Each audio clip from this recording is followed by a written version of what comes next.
దెబ్బలు కొట్టినప్పుడు అవతలోడు గట్టిగా కొట్టాడు అని చెప్పి ఇట్లా వెనక్కిపోతాం కానీ కొట్టినాడు కాబట్టి అని చెప్పి అనుకోవాల్సిన పనుల. నమస్కారం అండి, this is #you. Happy Sunday to all.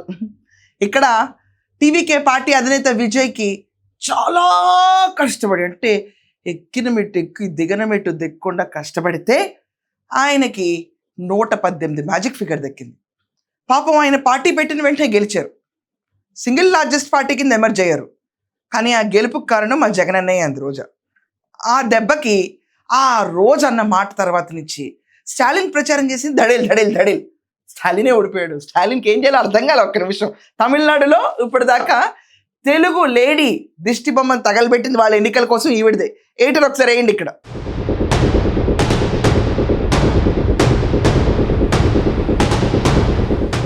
అంటే పక్క రాష్ట్రం వాళ్ళు ఎవరు తగలబెట్టరండి, ఆ రాష్ట్రంలో వాళ్ళు తగలబెడతారు. కానీ పక్క రాష్ట్రం నుంచి తీసుకొచ్చి రోజా దిష్టి బొమ్మను పెట్టి అక్కడ చెప్పులు దండేసి ఇంత జరిగిందంటే కేవలం రోజాకే ఈ క్రెడిట్ అంతా, ఎవరికి లేదు. సరే అబ్బా, ఎలాగో రోజా అక్క స్టాలిన్ ఓడిచ్చేసింది, సరే ప్రచారం చేసి అనుకున్నాం. తర్వాత జగన్ అనే వాళ్ళే విజయ్ అంది. తడేల్ ఆ రోజు మాటన తర్వాత విజయ్కి గవర్నర్ నో చెప్పారు, రెండోసారి వెళ్తే నో చెప్పారు, మూడోసారి వెళ్తే నో చెప్పారు. నిన్న గవర్నర్ని కలుద్దామని వెళ్తే ఆయన నో ఫర్ అపాయింట్మెంట్ చెప్పేశారు. ఈసారి గవర్నమెంట్ ఫార్మింగ్ పక్కన పెట్టండి, ఆయన వెళ్ళిపోయారు. రోజా అక్క జస్ట్ నిన్న వచ్చి మాట చెప్తే గవర్నర్ అపాయింట్మెంట్ ఇవ్వలేదు. ఇలా ఉంటది. ఏమందో ఒక్కసారి ఏనండి ఈరోజు ఆవిడ మాటలు. ఎన్నికల ప్రచారంలో విజయ్ జగన్ ఉన్న ఫోటోకు అభిమానిస్తే చాలా ప్రేమగా దాన్ని ఎత్తి చూపించడం జరిగింది. ఒక ముఖ్యమంత్రి క్యాండిడేట్ పక్క రాష్ట్రంలో ఉన్న మాజీ ముఖ్యమంత్రి ఫోటో పట్టుకోవాల్సిన అవసరం లేదు. అయినా పట్టుకున్నారంటే అర్థం ఏంటి? జగనన్న లాంటి నాయకత్వం నేను ఇస్తాను అని ఆయన చెప్పకనే చెప్పాడు. ఎందుకంటే విజయ్ గారి డ్రెస్సింగ్ చూస్తే జగనన్న గారి లాగే కాకి ప్యాంటు కాకి షర్ట్. ఇంతవరకు ఎవరు కూడా ఏ ముఖ్యమంత్రి క్యాండిడేట్ అలా వేసింది లేదు. ప్రజలకి దగ్గరగా సాధారణ వ్యక్తిలాగా వాళ్ళు ఎప్పుడూ ఉంటారు. సో ప్రతిదీ కూడా మీరు చూస్తే మాట కానీ, ప్రజలకు ఇచ్చిన వాగ్దానాలు కానీ, మీటింగ్స్ లో మాట్లాడే విధానం కానీ అన్నీ కూడా విజయ్ జగన్ గారిని ఫాలో అయ్యారనేది స్పష్టంగా తెలుస్తుంది. ఎప్పుడైతే విజయ్ ఆ ఫోటో చూపించాడో అప్పుడే ఆయన కూడా జగన్ గారిని గౌరవిస్తున్నారన్న సంగతి తెలుస్తుంది. సో అవన్నీ చూసిన ప్రజలు ఈరోజు విజయ్ని ముఖ్యమంత్రిగా కావాలని కోరుకున్నారు అంటే జగన్ గారిని కూడా వాళ్ళు ఆశీర్వదించినట్టే లెక్క.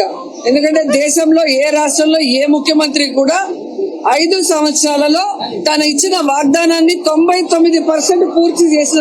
విన్నారు కదా, జగన్ అన్నని చూసి విజయ్ నేర్చుకున్నాడు. ప్యాంటు చొక్కా అలాగే వేసుకున్నాడు, స్పీచ్లు అలాగే ఇచ్చాడంట.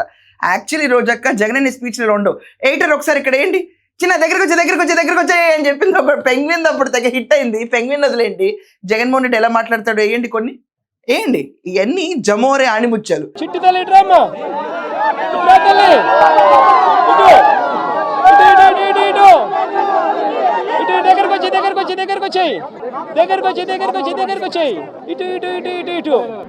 కేజీ 366 రూపాయలు అంటే గత సంవత్సరం KG tobacco, KG Virginia tobacco అప్పుడు. ఇవి ఆంధ్రప్రదేశ్ లో దొరుకుతాయి తప్ప పక్క రాష్ట్రాలు ఎక్కడ దొరకవు.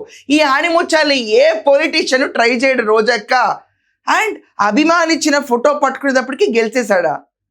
చూడు, ఒక చిన్న మాట ఉంటుంది, there is something called courtesy.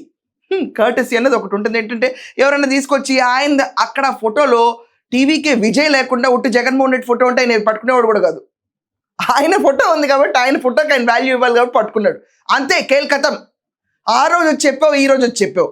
ఏంటి జగన్మోహన్ రెడ్డి ఈ రాష్ట్రంలో గెలవలేడు, కానీ పక్క రాష్ట్రంలో ఓ పని చేయమన్నది, ఇక్కడి నుంచి దాటి తమిళనాడు వెళ్ళి పోటీ చేయమన్నది.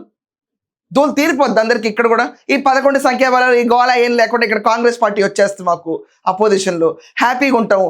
నువ్వు అందరూ చెన్నై వెళ్ళిపోరాదు. అసలు జగన్మోహన్ రెడ్డి ఎవరిని పట్టుకున్నాడు? స్టాలిన్ని.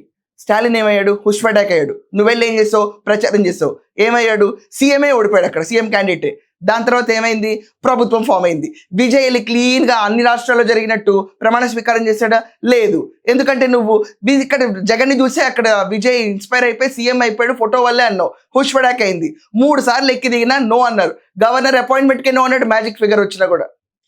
ఇన్ని జరుగుతున్నా కూడా ఎక్కడ ఆగకుండా కక్షగా ఎట్టినట్టు ఏదో మనకి బొడ్డు పేగు బంధం ఉందన్నట్టు వదలకుండా విజయ్ వెనకమాల మావాడే అంటే చివరికి అది రాష్ట్రపతి పాలనకి వెళ్ళిపోయింది అనుకో, ఎవరు మీ వాడు చెప్పండి? ఇది కక్షాపూరితంగా విజయ్ వెనకమాల పడుతున్న రోజానా, లేకపోతే అన్న రాష్ట్రం మారిపోతున్నాడా? మీ ఒపీనియన్ ఏంటో కమెంట్స్లో తెలియజేయండి. That's all for now. Thank you.